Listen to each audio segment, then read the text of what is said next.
Hey friends, if you wish to change the password on your Windows 11 computer, then please watch this video. I will guide you through the procedure. So, right click on the start button and select settings from the menu. Now, if it is a local account, then go to accounts, scroll down, click on sign in options, and you'll find an option for password here. And then when you click on it, you will get the option to change the password.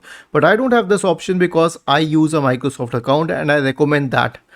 So open Microsoft Edge or any browser actually and type accounts.microsoft.com. Okay, it will ask for your Microsoft sign in information, but since I am already signed in using my Microsoft account, it will simply lead me to the page directly. And when it leads you there, then click on change password. You have to write your current password, though it's usually put in directly. Then enter a new password.